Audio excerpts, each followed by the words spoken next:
Everyone, class 12th CBSE syllabus में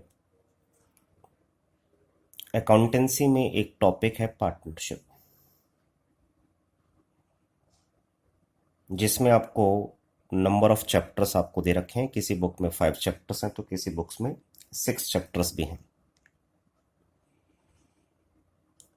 जिसमें very first chapter आपको गिवन है accounting for partnership firms fundamental,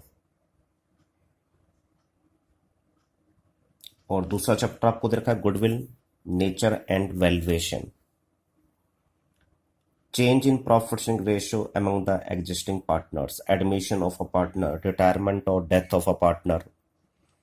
at last chapter एक और आपको दे रखा है डिसोल्यूशन ऑफ पार्टनरशिप फर्म्स। ये सारे जितने भी चैप्टर्स हैं बेटा, इन सारे चैप्टर्स की टोटल वेटेज 30 मार्क्स की है। किसी भी इंडिविजुअल चैप्टर की अलग से कोई वेटेज नहीं है। किसी चैप्टर में से कितने मार्क्स का भी पूछा जा सकता है सीबीएसई एग्जाम में।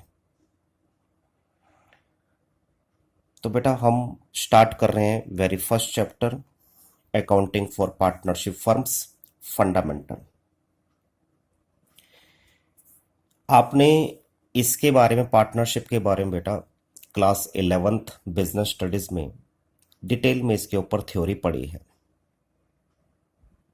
मैं कुछ पॉइंट्स को इसमें डिस्कस कर लेता हूं, फिर मैं मेन प्रैक्टिकल पर ही आऊंगा बेटा। इसमें हमारा इंडियन पार्टनरशिप एक्ट 1932 है। इसमें सेक्शन 4 गिवन है। सेक्शन 4 में पार्टनरशिप को डिफाइन किया हुआ है। Partnership is the relations between persons who have agreed to share the profits of a business carried by all or any of them acting for all। ये definition आपने class 11 business studies में पढ़ी होगी। इसी definition में ही बेटा आपको features given है कि व्हाट आर द फीचर्स और कैरेक्टरिस्टिक्स ऑफ पार्टनरशिप, जिसमें वेरी फर्स्ट बनता है बेटा 2 और मोर पर्सन्स। पार्टनरशिप बिजनेस को चलाने के लिए मिनिमम बेटा 2 पर्सन्स आर रिक्वायर्ड।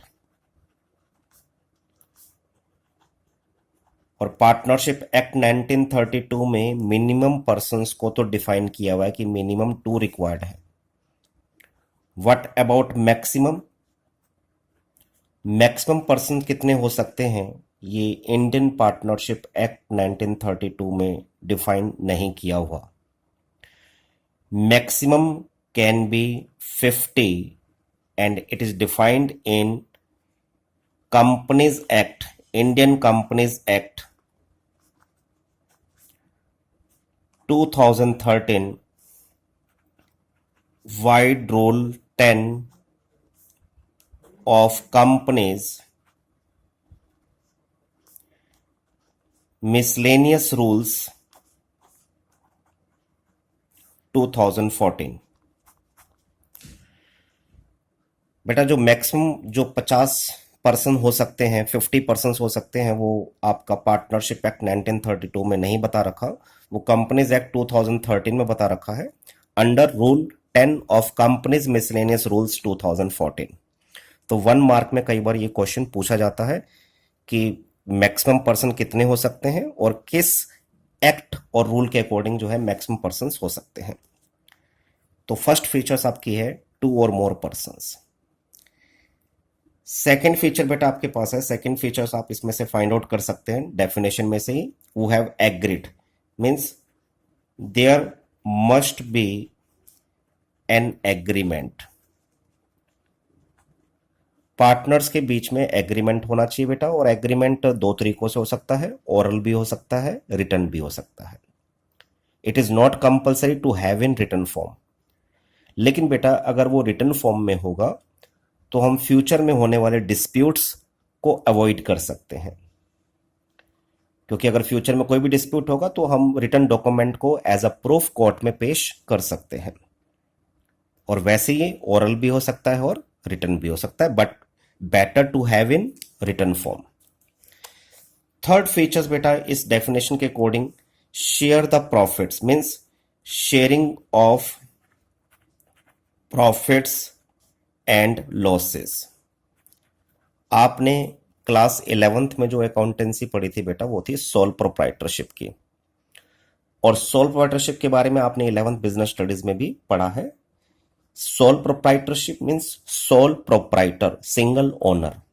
जिस बिजनेस का सिंगल ओनर होता है उसको हम सोल प्रोप्राइटरशिप बिजनेस कहते हैं।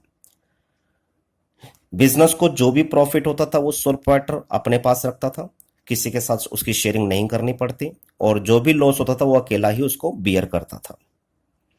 लेकिन बेटा ये पार्टनरशिप बिजनेस जिसको चलाने के लिए कम से कम 2 पर्सन्स रिक्वायर्ड है, तो जो भी प्रॉफिट होगा बिजनेस को, जो भी लॉस होगा, वो पार्टनर्स में उनके एग्रीड रेशो में जो भी डिसाइडेड रेशो होगा उसमें वो डिस्ट्रीब्यूट किया जाएगा।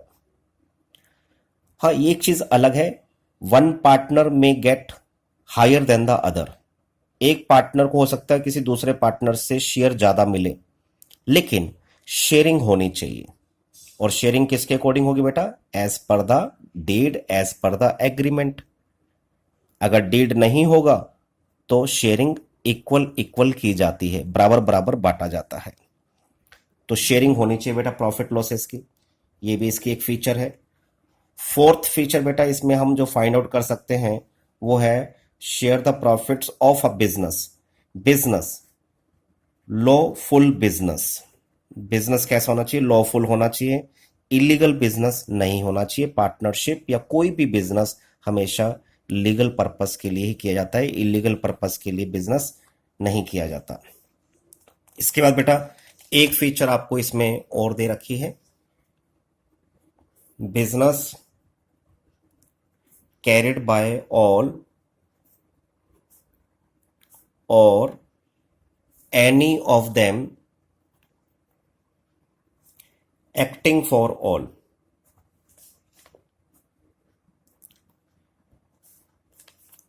जिसको बेटा हम इस तरीके से भी कह सकते हैं कि जो ईच पार्टनर है वो एजेंट का काम भी करता है और प्रिंसिपल का काम भी करता है।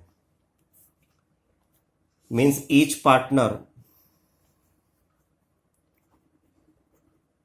पार्टनर्स आर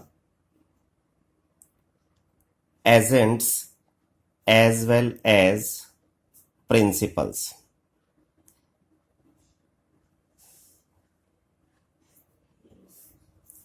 इस फीचर्स को हम इस तरीके से भी लिख सकते हैं बेटा, partners are agents as well as principals. अब बात आती है कि एज एन एजेंट क्या है वो? As an agent he represents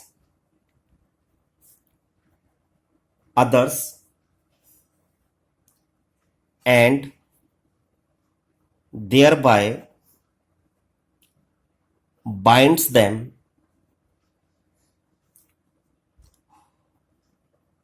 through his acts।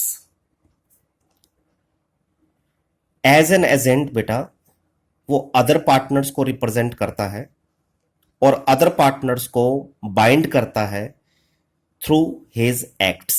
Means जो वो काम कर रहा है उसका इफेक्ट अदर पार्टनर्स के ऊपर जो है पड़ेगा। मीन्स अगर कोई पार्टनर खुद कोई डिसीजन लेता है तो उसका इफेक्ट सिर्फ उस पर नहीं पड़ेगा, बाकी जो उसके दूसरे जो पार्टनर्स हैं उनके ऊपर भी उसका इफेक्ट पड़ेगा। एंड एज अ प्रिंसिपल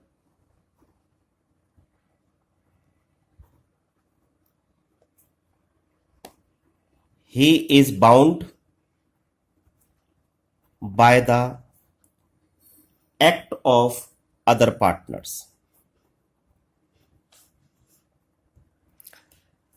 अब दूसरे पार्टनर्स अगर कोई डिसीजन लेते हैं तो उसका इफेक्ट जो है उस पार्टनर के ऊपर, पहले पार्टनर के ऊपर भी पड़ेगा।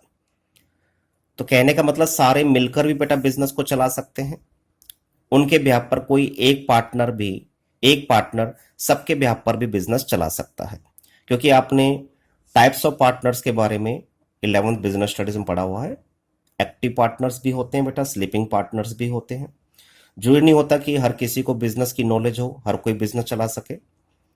तो अगर सबको नॉलेज है तो बेटा सारे मिलकर ही बिजनेस को चलाएंगे, लेकिन अगर किसी को नॉलेज नहीं है तो उसके बिहाफ पर बाकी पार्टनर्स बिजनेस चला सकते हैं। तो बेटा हमने डिस्कस करी different features.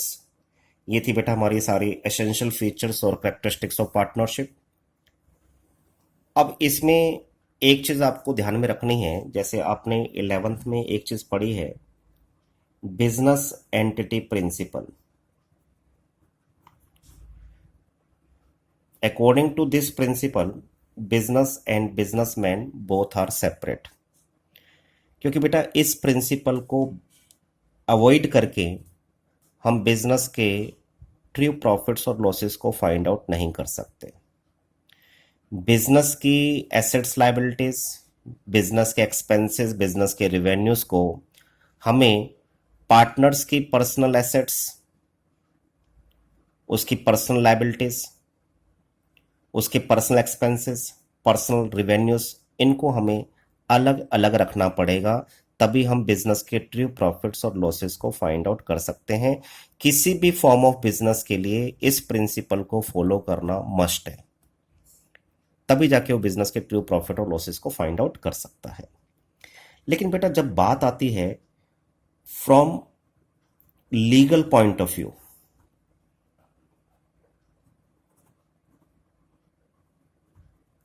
Legal point of view, कई बार वो बोलेगा separate legal entity, legal word आ जाएगा बेटा, ध्यान रखना। लीगल सेपरेट लीगल एंटिटी सिर्फ और सिर्फ कंपनी में ही पाई जाती है। सोल पार्टनरशिप और पार्टनरशिप जैसे बिजनेस में ये नहीं पाई जाती। क्यों? क्योंकि कंपनी का जो जन्म है, कंपनी का जो एग्जिस्टेंस है, वो लॉ के द्वारा होता है, लॉ को प्रोसीजर को फॉलो करके, और उसकी जो डेथ होती है कंपनी की, यानी कंपनी का जो वाइंड अप होता है, वो भी प्रॉपर लॉ प्रोसीजर को फॉलो करके ही होता है। Men may come men may go but companies for ever, ये लीगल पॉइंट ऑफ व्यू है बेटा, लीगल सेपरेट लीगल एंटिटी। लेकिन what about sole partnership, what about partnership business, इनका जो क्रिएशन है वो एग्रीमेंट के द्वारा होता है। अगर एक सोल पार्टनरशिप बिजनेस की मैं बात करूं, अगर इसमें ओनर की डेथ हो जाए तो बेटा उस केस में बिजनेस वाइंड अप हो जाता है।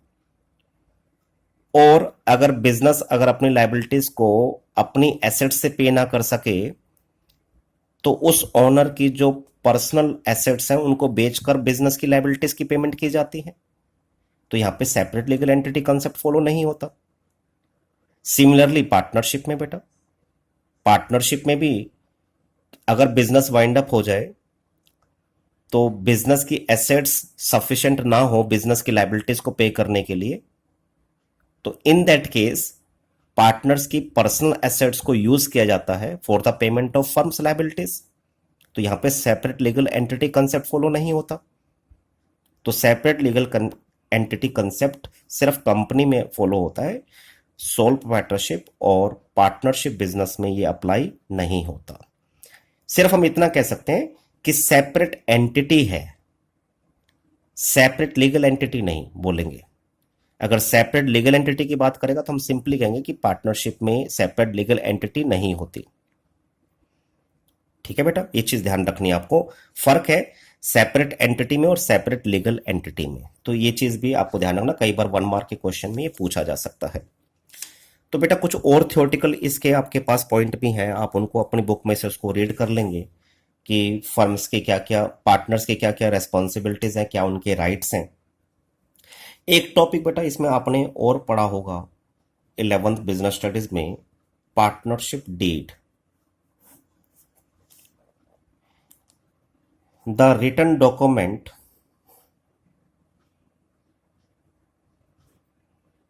among the partners is called partnership deed।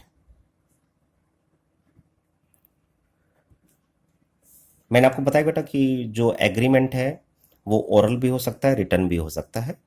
Oral को हम कभी भी नहीं कहते कि पार्टनरशिप डीड है, रिटन डॉक्यूमेंट को ही पार्टनरशिप डीड कहा जाता है, रिटन एग्रीमेंट को ही पार्टनरशिप डीड कहा जाता है। लेकिन रिटर्न का होना कोई कंपलसरी नहीं है। रिटर्न में होगा तो बेटा फ्यूचर के जो डिस्प्यूट्स हैं उसको हम अवॉइड कर सकते हैं, इसलिए हम कहते हैं better to have in written form. तो रिटर्न डॉक्यूमेंट को हम पार्टनरशिप डीड कहते हैं। तो पार्टनरशिप डीड क्या होता है, what are the contents of partnership deed, partnership deed में लिखी जाने वाली बातें कौन कौन सी हैं। बेटा जो हम एग्रीमेंट कर रहे हैं फ्यूचर को सोच के ही कर रहे हैं कि फ्यूचर में क्या किस किस टाइप का डिस्प्यूट हो सकता है, वो सारी चीजें जो आप डीड में लिखते चले जाते हो that are known as content of partnership deed. ये सारी चीजें आपने क्लास 11 बिजनेस स्टडीज में पढ़ी हैं। तो एक बारी अपनी बुक से उसको गो थ्रू कर लेंगे तो आपको क्लियरली समझ में आ जाएगा। अब इसमें मेन जो बेटा हमने बात करनी है वो करनी है कि व्हाट आर द रूल्स और provisions applicable in the absence of partnership deed. Most important बेटा, अब यहां से प्रैक्टिकली कंसेप्ट आपका स्टार्ट हो जाता है। इस क्वेश्चन का क्या सेंस है बेटा कि अगर पार्टनरशिप डीड ना हो, रिटर्न में एग्रीमेंट ना हो, तो फिर कौन कौन से रूल्स और प्रोविजंस एप्लीकेबल होते हैं। अगर बेटा पार्टनर्स का आपस में कोई रिटर्न एग्रीमेंट नहीं हो रखा है, कोई डिस्प्यूट होता है, मामला कोर्ट में जाता है, then the rules given in Indian partnership act 1932 will be applied. तो बेटा उसकी लिस्ट बहुत लंबी है, हम सिर्फ उन्हीं चीजों की बात करेंगे जिनका प्रैक्टिकल से कोई लिंक होगा। तो आइए वन बाय वन जिन जिन को हम इन्हें इसमें करना है वो डिस्कस करते हैं बेटा। तो what are the rules provisions applicable in the absence of partnership deed. सबसे पहला पॉइंट बनता है बेटा इंटरेस्ट ऑन कैपिटल पर।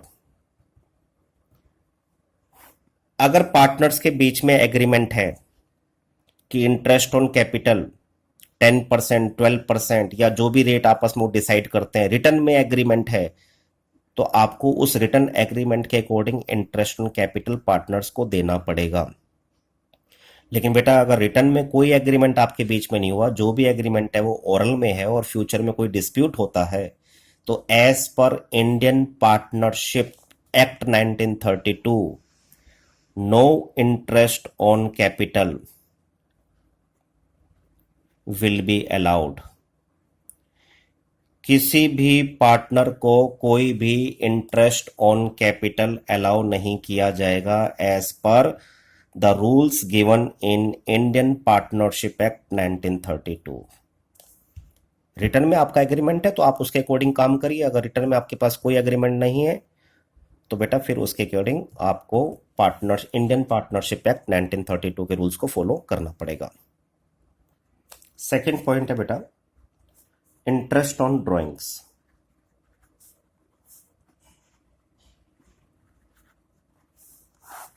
अगर पार्टनर्स के बीच में रिटर्न एग्रीमेंट है कि इंटरेस्ट ऑन ड्रॉइंग्स 6%, 10% चार्ज किया जाएगा, रिटर्न में एग्रीमेंट है तो बेटा उसके अकॉर्डिंग ही चार्ज किया जाएगा।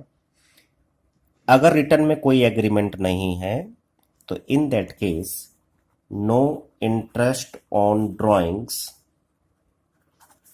Will be charged from partners. Partners ने जो भी ड्राइंग करी है, जो भी अमाउंट विड्रॉ किया है, amount in form of cash और in form of goods for his personal use, जिसको हम ड्राइंग्स कहते हैं, उस ड्राइंग्स पर without any written agreement, without any date, no interest on drawings will be charged. This is mentioned in the Indian partnership act 1932। Next बेटा third हमारे पास आता है इंटरेस्ट ऑन लोन। अगर आपके बीच में पार्टनर्स के बीच में रिटर्न एग्रीमेंट है कि अगर कोई भी पार्टनर फर्म को लोन प्रोवाइड करता है तो उस केस में उसे 6% या 10%, 12% इंटरेस्ट दिया जाएगा, रिटर्न में एग्रीमेंट है। लेकिन बेटा अगर रिटर्न में एग्रीमेंट नहीं है तो विच लोन, लोन बेटा दो तरह का है, loan provided by partner to the firm. अगर किसी पार्टनर ने फर्म को लोन दिया है तो as per Indian partnership act 1932 interest on loan will be allowed at the rate 6% per annum।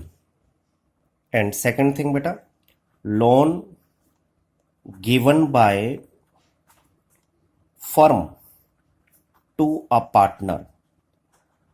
अगर फर्म ने कोई लोन दिया है किसी पार्टनर को और उस पर कोई रिटर्न एग्रीमेंट है तो उस रिटर्न एग्रीमेंट के अकॉर्डिंग ही इंटरेस्ट चार्ज करेगी फर्म। लेकिन बेटा अगर कोई रिटर्न एग्रीमेंट नहीं है तो रूल्स इसके बारे में इंडियन पार्टनरशिप एक्ट 1932 में क्या गिवन है कि no interest will be charged by the firm from partners. ये बेटा आपको ध्यान में रखना है, ध्यान से क्वेश्चन को पढ़ना है कि पार्टनर ने फर्म को लोन दिया है, पार्टनर ने फर्म को लोन दिया है तो बेटा 6% पर एनम के हिसाब से इंटरेस्ट चार्ज किया जाएगा विदाउट डीड। लेकिन अगर फर्म ने किसी पार्टनर को लोन दिया है तो विदाउट डीड आप फर्म जो है कोई भी इंटरेस्ट चार्ज पार्टनर से नहीं करेगी। ये बातें आपको ध्यान में रखनी है।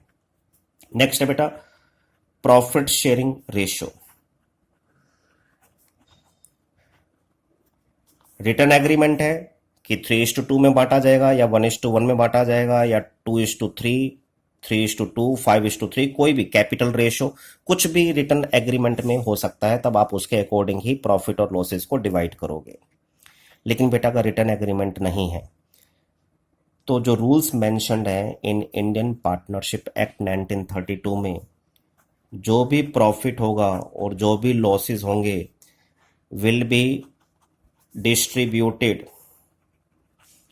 Equally among the partners. वो सभी पार्टनर्स में बराबर बराबर बांट दिया जाएगा विदाउट डीड। फिर बेटा एक रूल आपको दे रखा है regarding remuneration.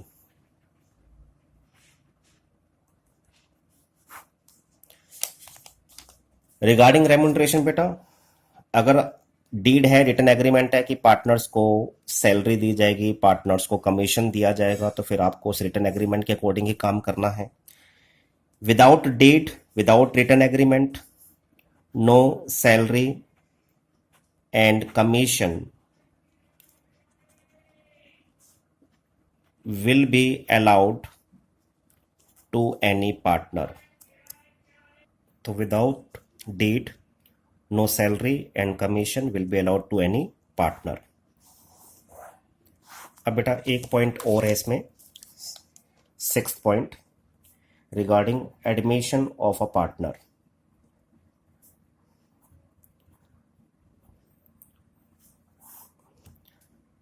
Admission of a partner, अगर आप किसी एक नए पार्टनर को एडमिट करना चाहते हो तो फिर जो आपके बीच में रिटर्न एग्रीमेंट है उसके अकॉर्डिंग ही आप एक नए पार्टनर को एडमिट कर सकते हो। अगर आपके बीच में कोई रिटर्न एग्रीमेंट नहीं है बेटा तो without deed Indian partnership act 1932 में क्या मेंशन्ड है, a new partner can be admitted with the consent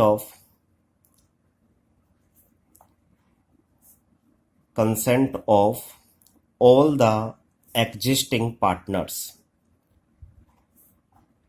एक नया पार्टनर बेटा तभी एडमिट हो सकता है जब सारे पार्टनर्स की कंसेंट हो, सारे पार्टनर सहमत हो, अदरवाइज पार्टनर एडमिट नहीं हो सकता। अगर किसी एक सिंगल पार्टनर को भी ऑब्जेक्शन है एडमिशन के लिए कि नया पार्टनर एडमिट नहीं होना चाहिए, किसी एक सिंगल पार्टनर को भी अगर ऑब्जेक्शन है तो फिर बेटा नया पार्टनर एडमिट नहीं हो सकता।